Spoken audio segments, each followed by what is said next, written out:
Hello everyone, मेरा नाम जागृति अवस्थी है। मैंने यूपीएससी सिविल सर्विस एग्जामिनेशन 2020 में ऑल इंडिया रैंक 2 हासिल की है और आज इस सेशन में मैं डिस्कस करूंगी कि यूपीएससी सिविल सर्विसेज के लिए आप टाइम को कैसे मैनेज करें, खासकर जब आप प्रेपरेशन कर रहे हों। मेरे बारे में एक ब्रीफ बैकग्राउंड, मैंने बीटेक किया है इलेक्ट्रिकल इंजीनियरिंग से 2017 में Maulana Azad national institute of technology Bhopal से। उसके बाद मैंने 2017 से 2019 तक बीएचईएल भोपाल में एज एन इंजीनियर काम किया। मेरा ऑप्शनल सोशियोलॉजी था और ये यूपीएससी में मेरा दूसरा अटेम्प्ट है। पहला अटेम्प्ट जॉब में रहते हुए दिया और मैं क्लियर नहीं कर पाई प्रीलिम्स, तो फिर जॉब छोड़ के पूरा 1 साल मैंने तैयारी की। सो इन यूट्यूब सेशंस के अलावा फ्री लाइव क्लास की सीरीज होगी अनअकैडमी प्लेटफॉर्म पर। आप मेरा कोड JA02 यूज कर सकते हैं उसको एक्सेस करने के लिए, वो भी फ्री ऑफ कॉस्ट है। और इसके अलावा दूसरे एडुकेटर्स भी प्लेटफॉर्म पर हैं, जैसे कि मृणाल सर, प्रतीक नायक सर। तो वहाँ पर जो क्लासेस होंगी फ्री लाइव क्लासेस, वहाँ पे स्ट्रैटेजी को थोड़ा और माइन्यूटली डिस्कस करेंगे। इस सेशन में जो हम डिस्कस कर रहे हैं कि why manage time, how to manage time during your preparation and during different levels of preparation and even a stage of examination. So moving on, why manage time? पहली बात तो ये कि टाइम आपके पास लिमिटेड है। आप 1 साल की प्रिपरेशन करके लगभग 1 साल का एग्जाम साइकिल है, तो उस ड्यूरेशन में आपको सारी चीजें कवर करनी है। आपको वास्ट सिलेबस है यूपीएससी में, सिलेबस GS 1 2 3 4, उसके बाद ऑप्शनल। तो कहीं ना कहीं कई टॉपिक्स होंगे जिसको एक लिमिटेड टाइम में कंप्लीट करना पड़ेगा। कहीं ऐसा ना हो कि कुछ टॉपिक्स को बहुत अच्छे से आप टाइम दें, कुछ को आप जस्ट रश थ्रू करें। तो उसके लिए जरूरी है कि आप एक मैनेजमेंट का एक ओवरव्यू लेकर के चलें कि आपको कैसे करना है। ईयर लॉन्ग एग्जाम साइकिल है। जैसे मैंने कहा कि पहले प्रीलिम्स होगा, फिर आप उसको क्लियर करेंगे तो मेंस होगा, फिर मेंस क्लियर करेंगे तो इंटरव्यू होगा। लगभग 1 साल लग जाता है इस पूरी साइकिल में। इस पूरी साइकिल के बीच में यदि आप टाइम को प्रॉपर्ली मैनेज करेंगे तो आप अपना 100% आउटपुट दे पाएंगे। एग्जामिनेशन में अगर आपका जो टाइम मैनेजमेंट है वो बेटर होगा तो डेफिनेटली आपका परफॉर्मेंस इंप्रूव होगा, आपके आंसर्स की क्वालिटी इंप्रूव होगी। लिमिटेड टाइम है, so because of these 3 constraints हमें मैनेज करना पड़ता है, प्लानिंग करनी पड़ती है। So how to manage time? Time को मैनेज करने का टूल है प्लानिंग। आप जितना चीजों को प्लान करेंगे, माइन्यूटली प्लान करेंगे, उतना सारी चीजें कॉम्प्रिहेंसिवली कवर हो जाएंगी। अगर आप छोटी छोटी डिटेल्स हैं उसको आर्बिट्रेरी या रैंडम कवर करते रहेंगे तो कुछ चीजें इग्नोर होंगी, कुछ चीजें फिर आप रश थ्रू करेंगे।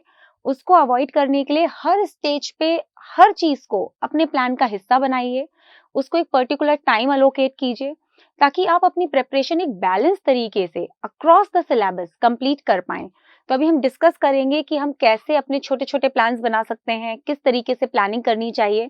हालांकि मैंने इसका एक पोर्शन जो स्ट्रैटेजी वाला वीडियो है उसमें भी शेयर किया हुआ है, पर यहाँ पर more with respect to managing time.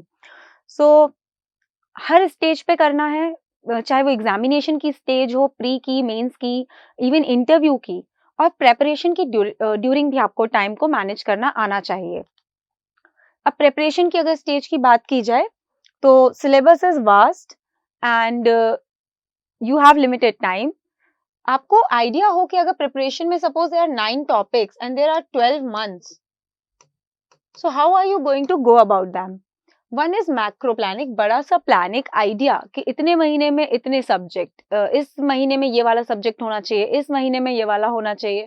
सो रफली it will be a monthly plan and an yearly overview. Overview yearly होगा कि लगभग साल भर में इस तरीके से प्रिपरेशन डिवाइडेड रहेगी। ये बहुत ब्रॉड होता है कि हिस्ट्री इतने में, इकोनॉमिक्स इतने में, पॉलिटी इतने में।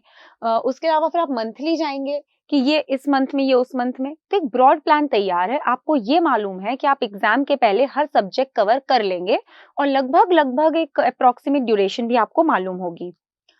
इसके बाद आपका आता है मिनी प्लान्स।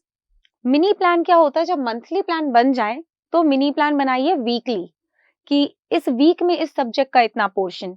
जब ये वीकली प्लान्स बन जाएं तो माइक्रो प्लान्स होने चाहिए कि इस वीकली प्लान में पर डे इतना करना है, पर डे में भी सुबह इतना कंप्लीट होना चाहिए, शाम में इतना कंप्लीट होना चाहिए। ये सारी प्लानिंग टॉपिक वाइज करिए, आवर वाइज मत करिए। ताकि आपको एक आइडिया हो कि आप कितने टॉपिक्स को कंप्लीट कर रहे हैं। Ultimately you have to complete all the topics properly. तो इस तरीके से आप अपनी प्रिपरेशन को प्लान करिए। प्रिपरेशन स्टेज में ऐसी प्लानिंग आपको हेल्प करेगी। So make macro plans, make mini plans and make micro plans. इस तरह से अगर आप करेंगे तो हर चीज धीरे धीरे it will fall into the framework. Now time management for prelims. जब प्रीलिम्स की स्टेज आएगी तो टाइम मैनेजमेंट सीखना है टेस्ट सीरीज से। जब आप टेस्ट सीरीज देंगे तो आपको आइडिया लगेगा कि आपको पर क्वेश्चन कितना टाइम मिल रहा है। एक जनरल सा आइडिया ये होता है कि 1 to 1.2 मिनट्स मिलते हैं पर क्वेश्चन। क्योंकि 100 क्वेश्चंस हैं, 2 आवर्स हैं, तो क्वेश्चन पढ़ना भी है और करना भी है। कुछ क्वेश्चंस ऐसे होते हैं जो पढ़ के डायरेक्टली हो जाएंगे, you don't have to think about them. Options भी काफी डायरेक्ट होते हैं, तो सीधा सीधा पढ़ा और उसको टिक कर दिया, हो गया। कुछ क्वेश्चंस में टाइम ज्यादा लगेगा, तो flexibility will always be there. But कहीं पर भी यदि आप 5 मिनट किसी क्वेश्चन में दे रहे हैं, आप उसको लेकर के बैठे हुए हैं, तो यकीन मानिए आगे का कोई क्वेश्चन आपके साथ कॉम्प्रोमाइज होगा। इसलिए एक रफ आइडिया आपको होना चाहिए कि 1 से 1.5 मिनट में एक क्वेश्चन आपको पूरा कंप्लीट करना है। This is for GS paper. GS वाला जो पहला वाला होता है, पेपर 1 ऑफ प्रीलिम्स, वहां पे इस तरीके की अप्रोच होनी चाहिए। हर क्वेश्चन जो है अपने आप में एक फ्रेश अपॉर्चुनिटी के साथ आता है, तो जज नहीं करना है कि अब ये क्वेश्चन ऐसा हो गया तो अब आगे क्या करूं, ये वाला क्वेश्चन ऐसा हो गया तो आगे क्या। Don't judge on that parameter. Every question is a fresh opportunity, deserves your time. So don't rush through. Give your proper time. और ये कैसे पता चलेगा, ये आप जब प्रीलिम्स के पहले मॉक टेस्ट देंगे तो वहां आपको आइडिया लग जाएगा कि आपको कैसे you have to go about the entire process. तो ये जरूर प्रैक्टिस कीजिए। मेक श्योर करिए कि आप टाइमली पेपर को कंप्लीट कर पाएं। सी सैट का जो पेपर होता है, पेपर 2, इसमें 2 पोर्शंस हैं। एक तो आपका पैसेज टाइप क्वेश्चंस और एक होता है न्यूमेरिकल पोर्शन। तो पैसेज टाइप क्वेश्चंस में क्या है, पढ़ करके ऑप्शंस करने हैं। न्यूमेरिकल में आपको कुछ क्वेश्चन सॉल्व करके आंसर निकालना है। यहाँ पे आइडेंटिफाई करिए अपनी कॉम्पिटेंसीज। ये पेपर क्वालिफाइंग है नेचर में, आपको 33% मार्क्स लाने होते हैं, सिर्फ क्वालिफाई करना होता है। तो you don't have to become a topper in this paper. सिर्फ अगर आपकी कॉम्पिटेंसी है न्यूमेरिकल एप्टीट्यूड, पहले ये करिए। 2 घंटे में से आप इसको लगभग 1 आवर 15 मिनट्स के लगभग दे दीजिए, क्योंकि आपकी कॉम्पिटेंसीज वहां है, आप करेंगे और सही ही करेंगे, तो आपका यहीं से आप एक कंफर्टेबल स्कोर लेके आ जाएंगे। तो वहां पे आप न्यूमेरिकल वाला पोर्शन पहले करिए। आपकी जो कोर कॉम्पिटेंसीज हैं वो है reading and understanding. Then you should be going for passage वाला क्वेश्चंस। तो फिर आप पैसेज के जो क्वेश्चंस हैं उनको पहले अटेम्प्ट करिए। कुछ बच्चे हैं जिनको ऐसा लगता है कि हमारा मैथ्स उतना अच्छा नहीं है या न्यूमेरिकल एप्टीट्यूड उतना नहीं है, हम रीडिंग में ज्यादा कंफर्टेबल हैं, तो फिर उस हिसाब से करिए। मेन चीज है कि चाहे जैसे करें, हमें 33% मार्क्स लाने हैं। कोई ये कट ऑफ तो नहीं है यहाँ पर कि जैसे पेपर 1 में तो कट ऑफ होता है, यहाँ पे कट ऑफ नहीं है, यहाँ पे मिनिमम क्वालिफाइंग मार्क्स हैं।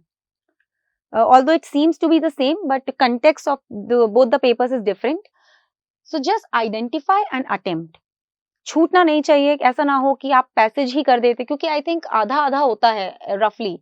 तो किसी भी एक को पहले अच्छे से कर लो और दूसरे में से थोड़ा बहुत जो अच्छे से आता हो वो कर लो, तो पेपर निकल जाएगा। एंड अल्टीमेटली ये सी सैट वाला पेपर सिर्फ निकालने के लिए होता है। अब हम मेंस पे आ जाएं। मेंस के लिए टाइम मैनेजमेंट थोड़ा और इम्पोर्टेंट इसलिए है क्योंकि सब्जेक्टिव पेपर्स हैं, रिटन पेपर्स हैं। यहाँ पर दूसरे फैक्टर्स जैसे कि आपकी हैंड राइटिंग, कई बार एक्सटर्नल स्टिमुलस जैसे कि टेम्परेचर हो गया, कई बार ठंड में हाथ नहीं चलता है या ज्यादा गर्मी हो गई तो आपको कुछ स्ट्रेन फील हो रहा है, आप नहीं लिख पा रहे, तो यहाँ टाइम मैनेजमेंट बहुत ज्यादा इंपॉर्टेंट है। मैं जीएस पेपर 1, अच्छा ऐसे का टाइम मैनेजमेंट मैंने ऐसे वाला जो वीडियो बनाया उसमें डिस्कस किया हुआ है, तो वो आप वहां से कवर कर लीजिए। यहाँ पे मैं डायरेक्टली जीएस के पेपर्स पे आती हूँ। तो जीएस पेपर का जो 1 2 3 है, 20 क्वेश्चन आते हैं, 10 आते हैं 10 मार्क करके, 10 आते हैं 15 मार्कर।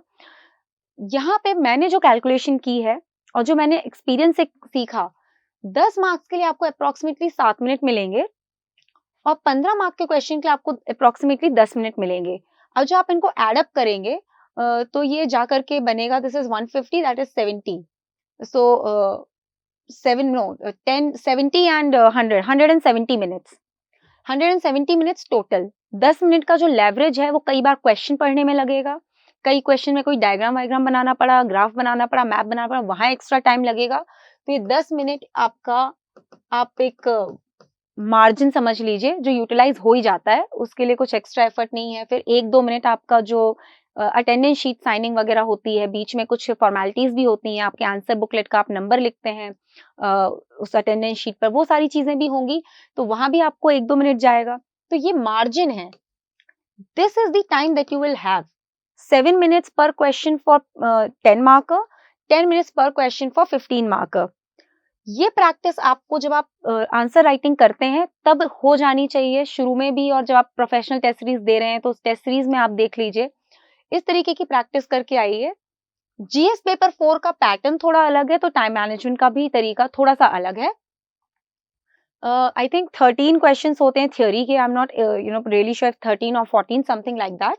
वहां 7 मिनट मिलते हैं पर क्वेश्चन, वो 10 मार्कर होते हैं। और जो केस स्टडीज हैं, केस स्टडीज को पढ़ने में टाइम लगता है, फिर समझना पड़ता है, उसके बाद आप लिखते हैं, लिखने में भी वो थोड़ी सी लेंदी होती हैं, तो आपको 14 मिनट्स लगभग rough, these are all rough ideas.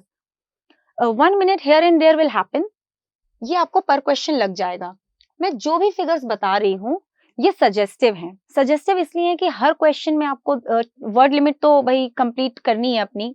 अगर 150 मार्कर है तो you can not just write 50 words. 150 marker में you will write somewhere around 120 words to से 170 words at the maximum. 150 marks में इतना तो लिखेंगे, 120 टू 170। 150 में अगर 7 मिनट्स लग रहे थे तो यहाँ 6 मिनट लग गया, यहाँ 8 मिनट्स लग गया, तो वो 6 टू 8 मिनट, 6 टू 8 मिनट, पर एवरेज टाइम जो लगना चाहिए वो 7 मिनट ही लगना चाहिए। अगर आप कहीं पर बहुत लंबा टाइम देते हैं, कहीं पर बहुत कम टाइम देते हैं, इसका मतलब है आप कॉम्प्रोमाइज कर रहे हैं आंसर की क्वालिटी के साथ। You need time to write. So this is a rough idea. जब आप प्रैक्टिस करेंगे तो आपको खुद समझ में आ जाएगा कि मैं क्या कन्वे करना चाहती हूँ। जीएस पेपर 4 का मैंने ऑलरेडी बता दिया। सो जब प्रैक्टिस करें टेस्ट सीरीज वगैरह में तो इन चीजों पे आप थोड़ा सा ध्यान रखिएगा, थोड़ा सा इन चीजों को अपने दिमाग में लेकर के चलिएगा। Time keeping during exam, exam में नर्वसनेस बहुत ज्यादा होगी, लगेगा कि खासकर आपको दिक्कत होगी उसमें मेंस की स्टेज में। प्रीलिम्स में तो फिर भी ठीक है, एमसीक्यूज हैं तो कोई कोई जल्दी हो जाते हैं तो टाइम हो जाता है मैनेज, लगभग हो जाएगा। मेंस में आप बार बार घड़ी देखेंगे, किसी क्वेश्चन में लंबे अटक गए तो बार बार घड़ी देखेंगे। You should wear a watch to every stage, simple watch पहन करके जाइए जिससे आपको एग्जाम के बाहर कुछ चेकिंग वगैरह का प्रॉब्लम ना हो। So wear a simple analog watch. Check it at regular interval. Regular interval का मतलब जैसे मैंने बोला ना, मेंस में 7 मिनट्स फॉर 10 मार्कर क्वेश्चंस। इसका मतलब है कि अगर 10 मार्क के क्वेश्चन आए हैं तो लगभग 70 मिनट्स में पूरे होने चाहिए। ये नहीं है कि मैंने एक क्वेश्चन लिखा, मैं चेक करूं 7 है, फिर मैं दूसरा लिखूं, फिर उसको ऐड करूं और फिर टाइम कीपिंग करूं। इस तरह की टाइम कीपिंग मत करना। एक रफ आइडिया ले लीजिए कि लगभग अगर 10 क्वेश्चन है तो 5 क्वेश्चन 35 मिनट में होना चाहिए।